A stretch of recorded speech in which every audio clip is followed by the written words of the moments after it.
먹게 되면 체력이 많이 떨어지거든요. 드실 거 있으면 가져와서 수업 시간에 수시로 드시기 바랍니다. 수시로. 계속 먹어야 돼요. 계속 먹고. 어떤 분은 먹는데 목표를 두고 학원에 오는 사람도 있습니다. 그래서 나중에 자꾸 먹다 보니까, 이게 이제 수험생은 수험에 최적화된 몸매가 있거든요. 그게 뭐냐면은 허리가 둥실하게 해가지고 딱 앉으면은 3시간 까딱없이 버틸 수 있는 자세 있잖아요. 안전한 자세. 허리가 듬직하게 해가지고. 그죠? 그러면 그 사람은 합격한다. 그리고 이제 학생들이 시험 합격하실 때까지는 너무 살찌고 이런 데 예민하면 안 돼. 그냥 계속 먹어야 돼. 이게 영양이 보충이 안 되면 산소 공급이 안 돼요, 머리에. 공급이 안 되면 짜증납니다. 머리도 안 돌아가고. 계속 먹어야 돼. 특히 단 거를 먹어야 됩니다, 단 거. 신림구동에 예전에 고시 공부할 때 고시촌에 가면 고시생들은 항상 호주머니에 사탕이나 초콜릿 넣어 다닙니다. 머리가 안 돌아간다 싶을 때 먹습니다. 계속 이렇게. 훨씬 낫습니다. 당분을 많이 섭취해야 됩니다. 그래서 이제 시험 되면은 그게 다 해결이 돼요. 시험 되면은 몸매도 한 몇 개월 정도 하면은 대부분의 원상 회복됩니다. 문제는 많이 먹고 이랬는데 시험이 안 됐을 때가 문제예요. 시험도 안 되고 몸매도 잘 안 돌아오고 이래 된단 말이에요. 시험이 돼야 된다. 하여튼간에 잘 참으시고, 올해가 절호의 기회다 생각하시고 열심히 좀 잘 따라하시기 바랍니다. 엊그제 창원의 학원에서는 제가 항상 강조한 게 결금시키 들어보셨죠? 이미 어떤 중년 아주머니가 결금시키를 판에 새겨가지고 학원에 가져왔더라고. 좀 달아나려고. 깜짝 놀랐습니다. 야, 벌써 그래 빠르나 싶더라. 여러분이 이제 세월이 가면 갈수록 그 말의 의미를 아시게 될 겁니다. 결금시키. 결석하지 않으면 합격이 되어 있습니다. 결석을 했을 때는 제가 책임 못 져요. 근데 결석하지 않고 꼬박꼬박 오면은 합격시킬 자신은 있다고. 어떤 식으로든지. 하여튼 결석하지 마시고. 그리고 시간 되면은, 초기에는 주야간 다 듣는 것도 괜찮아요. 여러분이 동영상으로 반복하는 것보다는 실제로 와서 듣는 게 효과가 과학적으로 3배라는 것이 증명이 된단 말이에요. 그래서 시간 되면은 주간 듣고 야간 듣고 이건 반복이거든. 만약에 여러분이 오늘 주간 들었잖아요. 근데 듣고 나면 생각이 한 개도 안 나잖아. 그거는 잠재적인 기억으로 남아있기 때문에 그렇습니다. 그게 열심히 반복하다 보면 이제 현실적으로 기억이 됩니다. 근데 효과가 하나도 없다. 들은 게 하나도 기억 안 난다. 그러면 얘를 증명을 해보면 돼. 자, 오늘 강의를 주간에 듣고 야간에 다시 들어봐. 훨씬 쉽습니다, 듣기에. 그런 잠재적으로 기억이 남아있다, 그 말이에요. 그래서 시간 되면은, 주간, 야간을 다 듣는 것도 괜찮다. 과거에는 제가 이제 한창 강의할 때는, 숫자가 많을 때는, 주야간 다 듣는 사람이 6, 70명 정도 됐습니다. 동시에 듣는 사람이, 초기에. 지금은 이제 숫자가 적어가지고 그런데, 하여튼 시간 되면은 그런 것도 괜찮은 방법이다. 이런 생각이 듭니다. 자, 122페이지 넘겨보세요. 무효.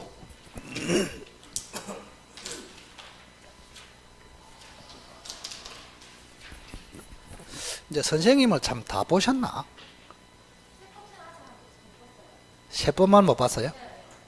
세법. 세법이 내일입니다. 미리 말씀드리면, 세법 선생은 AI입니다. AI. AI라고. 말하는 투도 그렇고. 내일 한번 들어보시기 바랍니다. AI. 근데 처음에는 적응이 조금 안 되시는 분이 있어요. 말투 자체가. 근데 적응이 되면은 시험장에 갔을 때는 최고의 효과를 가지고 온다. 세법은 여러분들이 별도로 바깥에서 공부할 필요가 없어요. 강의만 잘 듣고 이렇게 가도 충분히 원하는 점수를 얻을 수 있습니다. 그래서 내일 잘 듣고, 그래서 어제 민법 선생님이 AI를 하던데 한번 살펴보시기 바랍니다. 예. 자, 우선은 무효의 종류 있잖아요. 그죠? 요거는 103조, 104조 할 때도 말씀드렸는데 굉장히 중요합니다. 기본적으로. 자, 우선은 이거를 정확하게 한번 봅시다. 자, 첫째, 절대적 무효, 상대적 무효. 요거를 정확하게 알아야 됩니다. 요거 알면은 민법 전체에서 세 문제는 더 맞춥니다. 절대적 무효, 상대적 무효. 자, 절대적 무효는 모든 사람에게 주장할 수 있는 강력한 무효다. 절대적 무효. 자, 이 말은 제3자에게도 주장할 수 있다. 그래서 제3자는 보호되지 않는 무효. 이거를 절대적 무효. 자, 상대적 무효는 특정인에게는 주장할 수 없는 무효를 상대적 무효랍니다. 그럼 이 특정인은 제3자를 이야기합니다. 그래서 상대적 무효는 제3자가 보호되는 무효다. 이렇게 상대적 무효. 자, 우선은 상대적 무효는 두 개밖에 없어요. 107조 비진의 표시 무효, 108조 통정허위 표시 무효. 자, 비진의 표시 무효, 통정허위 표시 무효는 선의의 제3자에게 대항하지 못한다. 이렇게 되어 있죠. 그거를 선의의 제3자 보호 규정 이렇게 이야기합니다. 자, 그러면 제3자가 보호된다 그랬는데 보호되는 게 두 가지가 있단 말이에요. 선의의 제3자만 보호되는 것이 있고 선의자도 보호되고 악의자도 보호되는 그런 무효가 있습니다. 자, 선의의 제3자가 보호되는 것이 요겁니다. 요거. 비진의 표시 무효, 통정의 표시 무효는 선의의 제3자에게 대항하지 못한다.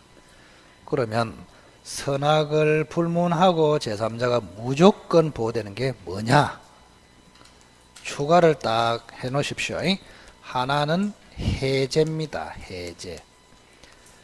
해제가 됐을 때 선악을 불문하고 제3자가 보호된다. 즉 해제를 통해서 무효가 됐을 때. 그 다음 두 번째, 명의신탁. 명의신탁 약정이 무효가 됐을 때도 제3자는 선악을 불문하고 보호됩니다. 그럼 상대적 무효는 해봐야 이 네 개밖에 없단 말이에요. 자, 비진의 표시 무효, 통정의 표시 무효, 선의의 제3자 보호, 해제로서 무효, 명의신탁으로 무효, 선악을 불문하고 보호. 그래서 비진의 표시 무효, 통정의 표시 무효, 해제 무효, 명의신탁 무효는 상대적 무효. 됐죠? 자, 절대적 무효는 그죠? 천지입니다. 반사회적 무효, 불공정 무효, 강행 규정 위반의 무효 또는 의사, 무능력자로서 무효 등등등이 있다 이 말입니다. 그래서 절대적 무효는 천지다. 천지. 요거는 상대적 무효는 4개밖에 없다. 이렇게 딱 기억하시면 됩니다. 자, 그러면 이거를 이제 조금 훈련을 한번 해봅시다. 뭔고? 훈련을 하는 것이 살 길이다. 자, 만약에 갑이 토지를 을에게 지금 1억으로 매매를 했습니다. 3월 1일 날 토지가 넘어갔어요. 그 다음에 제3자에게 다시 넘어갔습니다. 이 사람이 제3자야. 제3자는 숨도 안 쉬고 선의 악의로 나눠놔야 됩니다. 이렇게. 자, 그런데 요 매매가 무효가 됐단 말이야. 무효다. 이렇게 됐습니다. 무효. 자, 무효가 되면은 을은 권리 취득이 안 된다 그랬습니다. 그래서 을은 무권리자라고 했습니다. 무권리자. 그럼 권리 없는 자로부터 넘겨받았을 때 제3자가 권리를 취득하느냐? 이게 이제 가장 중요하다고. 자, 권리 없는 자로부터 넘겨받았어도 권리를 취득하느냐는 제3자 보호규정이 있으면 취득, 없으면 불취득 이래 된단 말이에요. 그러면 이 무효가 만약에 107조, 108조, 그 다음에 해제, 그 다음에 명의신탁 약정, 요거는 상대적이다, 절대적이다? 상대적. 상대적 무효는 제3자에게 대항하지 못한다. 들어보셨죠? 그러면 107조, 108조 무효로서는 선의의 제3자에게 대항하지 못합니다. 이렇게. 그러면 선의자는 보호돼서 권리를 취득하고 악의자는 보호가 안 되기 때문에 취득하지 못한다. 이렇게 됩니다. 그런데 만약에 해제로서 무효가 됐다, 명의신탁으로서 무효가 됐다. 요거는 선악을 불문하고 대항하지 못한다. 이렇게 돼 있단 말이에요. 그러면 선악을 불문하고 이 사람에게도 대항하지 못하고 이 사람에게도 대항하지 못하고 따라서 선악을 불문하고 보호돼서 소유권을 취득한다. 이렇게 간단 말이에요. 그게 얼마나 중요하겠노. 그래서 민법에서는 맨 마지막에 토지를 물건을 가지고 있는 사람이 소유권을 취득하느냐 이거를 판단하는 거예요. 그죠? 그럼 이 사람이 권리를 취득하는 자는 앞 사람을 봐야 된다고. 자, 앞 사람이 만약에 권리자다. 그러면 권리를 승계합니다. 그때는 선악을 안 따져요. 무조건 취득합니다. 그런데 앞 사람이 권리가 없어. 권리가 없음에도 병이 사서 돈을 주는 경우가 있단 말이야. 그런 경우에 병이 소유권 취득하느냐? 이거는 제3자 보호규정에 의해서 처리한다. 보호규정이 있으면 취득, 없으면 불취득 반환 이렇게 됩니다. 그래서 결국에는 상대적 무효는 제3자 보호규정이 있다. 그리고 제3자는 두 가지가 있다. 107조, 108조 무효일 때는 선의의 제3자 보호규정, 해제나 명의신탁으로 무효일 때는 선악을 불문하고 제3자 보호 이리 된단 말이에요. 됐죠? 이걸 이제 훈련하는 것이다. 그렇게 보시고. 자, 그 다음에 뭐가 있느냐. 무효하고 무효와 취소가 어떻게 다르냐. 요거를 간단하게 보도록 하겠습니다. 무효와 취소.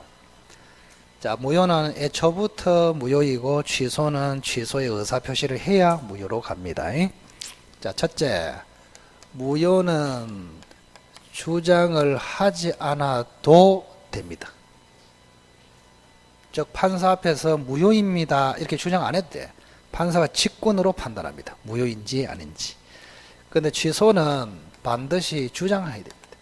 판사 앞에서 취소하겠습니다. 이렇게 주장해야 돼요. 그 다음 두 번째, 무효는 누구나 주장할 수 있습니다. 모든 사람이 무효라고 주장할 수 있다. 이런 이야기입니다. 그래서 여기는 무효권자 이 개념이 없어요. 무효를 주장할 수 있는 권리자 이런 게 없어. 그런데 취소는 오로지 특정인만 취소할 수 있습니다. 그러면 이 특정인을 뭐라 하느냐?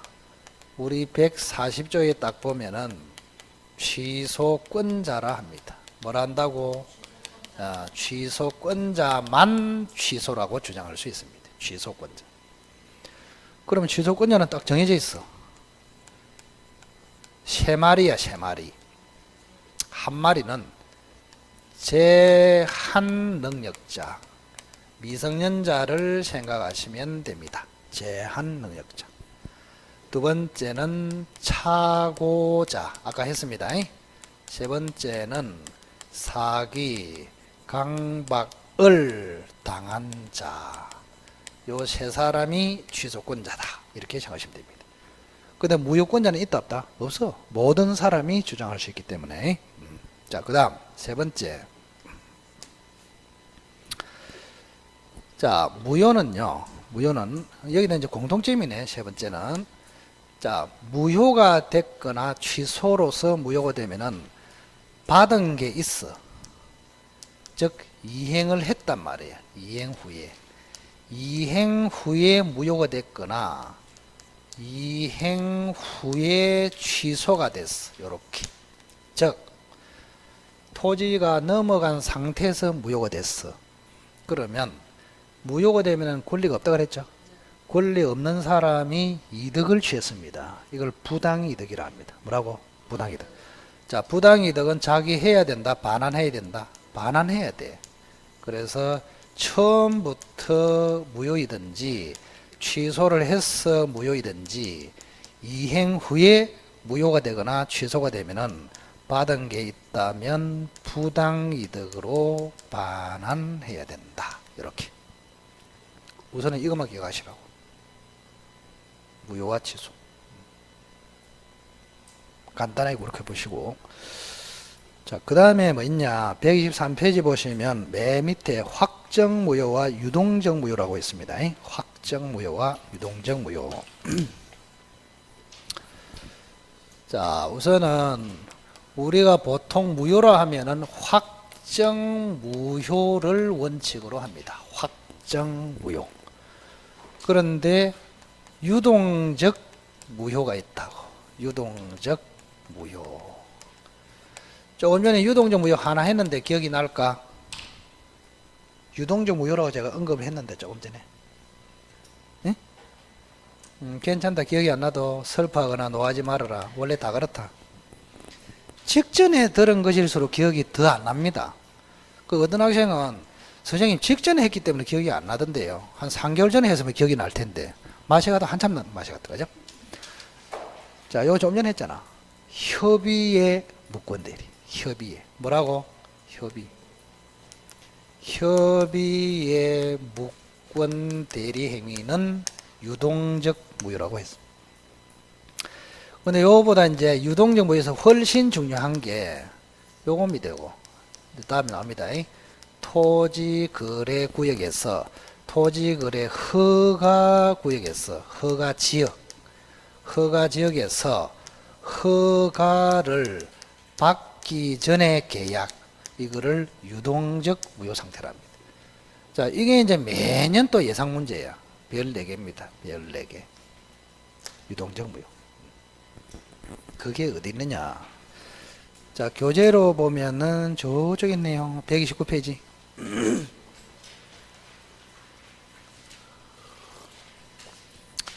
자, 129 유동적 무효 있죠? 그 내용 보니까 돌아버리겠다. 뒤로 쭉 넘겨보세요. 돌아버리겠다. 얼마나 빡빡하고 복잡하게 되어 있습니까? 유동적 무효는 매년 예상 문제입니다. 매년 예상 문제. 출제위원이 잘 참으면 안 내고 못 참으면은 출제해버려요. 주로 못 참습니다. 그 출제해버려. 유동적 무효. 왜 이게 중요하냐. 우리 대법원이 있잖아요. 대법원 역사에서 가장 중요한 판례입니다. 10대 판례 안에 들어갑니다. 요게 10대 판례 안에. 자, 우리가 일본보다는 법이 한 10년 정도 좀 늦거든요. 근데 이거는 일본보다도 더 빨라 우리가. 그래서 유일하게 일본에서 우리나라 법 이론을 수입해 가는 게 요겁니다. 유동적 무효 이론. 그래서 출제위원이 그죠? 그거를 알고 있다는 것을 과시를 하고 싶어 한단 말이에요. 항상 이거는 예상 문제라고. 토지거래 허가지역에서 허가 전의 매매 계약, 이거는 유동적 무효다. 그게 이게 쭉 나와 있잖아요. 지금 굉장히 양이 많잖아요. 그죠?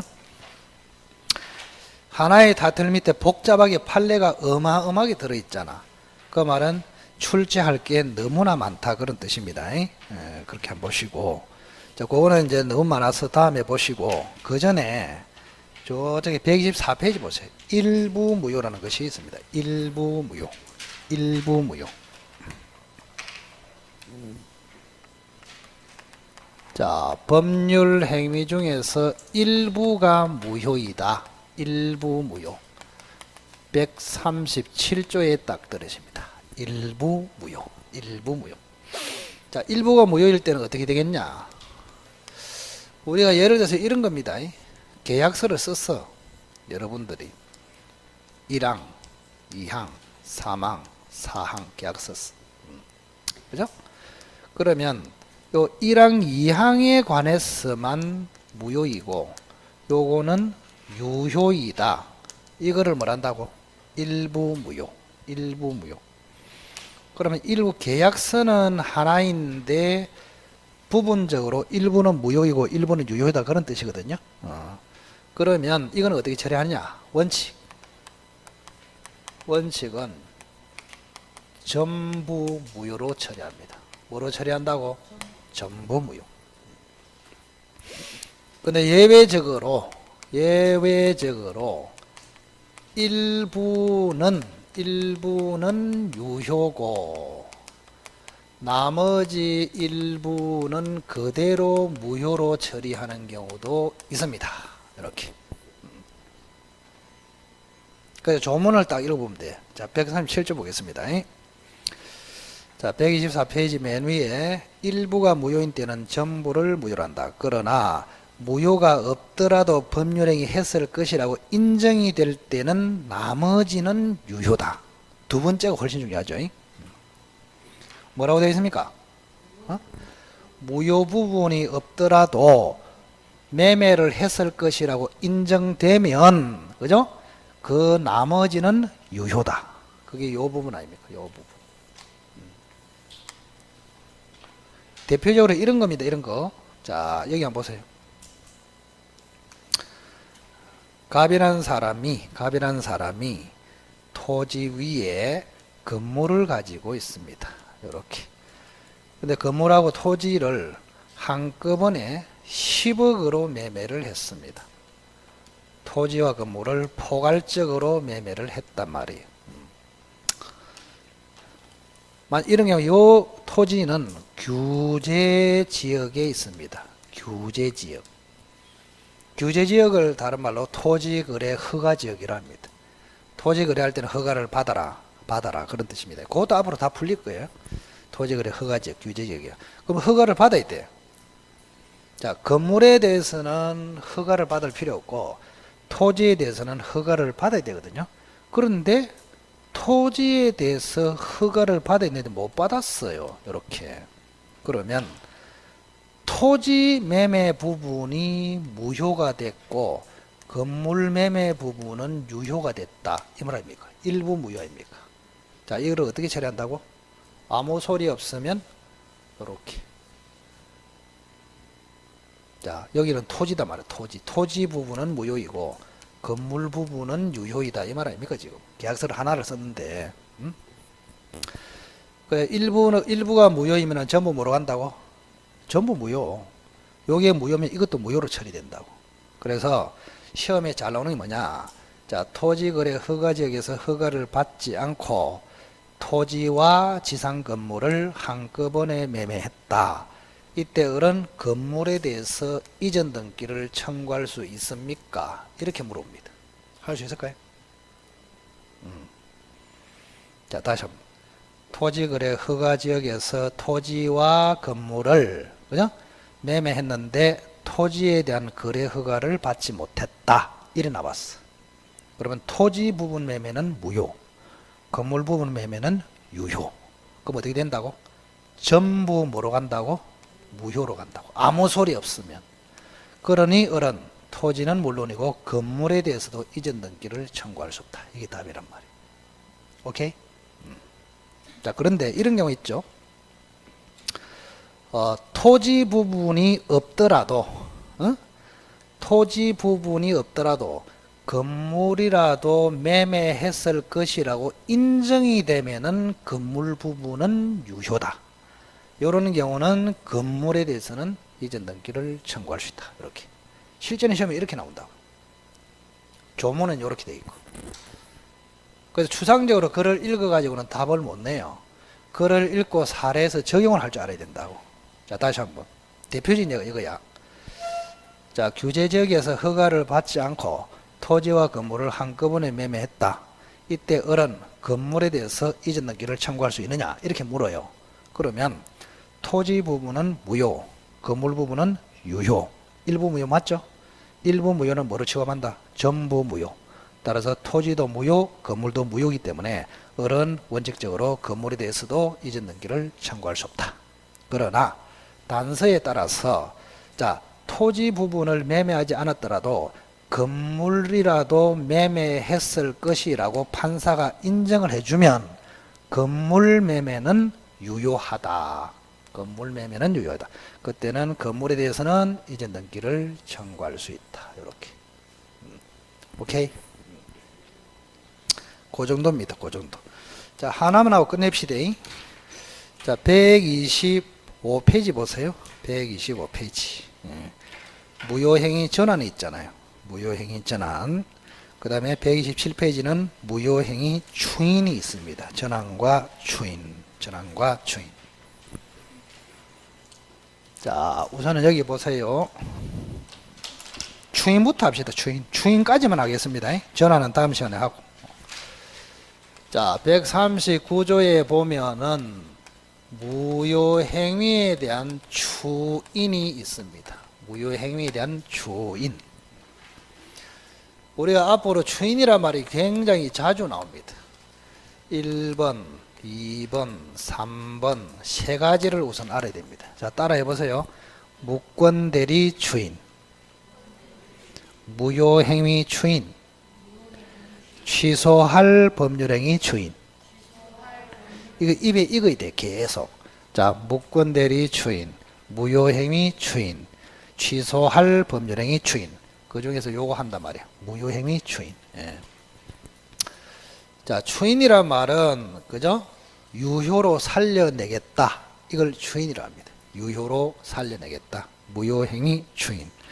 자, 무효행위 추인을 딱 보면은 조문을 잘 보시기 바랍니다. 자, 우리 민법에는 무효행위를 추인하여도 효력이 안 생긴다. 이렇게 되어 있습니다. 그 말은 무효는 원칙적으로 추인이 안 된다. 그 말입니다. 자, 무효는 추인이 된다, 안 된다? 안 돼. 그래서 안 된다는 것을 항상 기억하십시오. 무효행위 추인. 거기 있잖아요. 139조입니까? 127페이지. 자, 139조 한번 읽어보세요. 조문. 신속하게. 자, 추인하여도 추인이 안 된다. 그 말이에요. 그러나 무효임을 알고 추인한 때만 유효로 된다. 그런 이야기예요. 그래서 원칙은 추인이 안 되고 예외적으로 무효임을 알고, 여기 핵심이죠. 알고 추인하면은 그때부터 새로운 법률행위로 본다. 이렇게 되어 있습니다. 그때부터니까 소급이 아니다. 이게 핵심이에요. 비소급적 유효가 된다. 여기 핵심이라고. 비소급적 유효. 무효임을 알고 추인하면은 그때부터 유효로 된다. 그때부터 새로운 법률행위로 본다. 이런 이야기. 그때부터.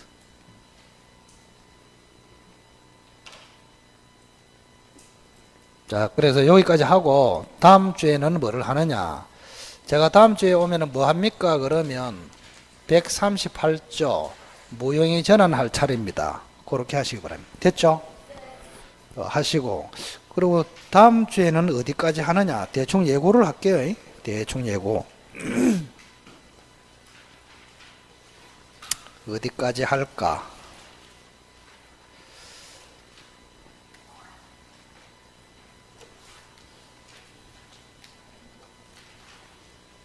다음 주에 공법한다고?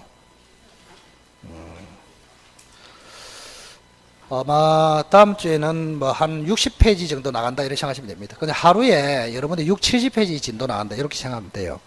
그 다음 주에는 한 180페이지에서 190페이지 정도 사이까지. 그 진도는 그렇게 정해놓고요.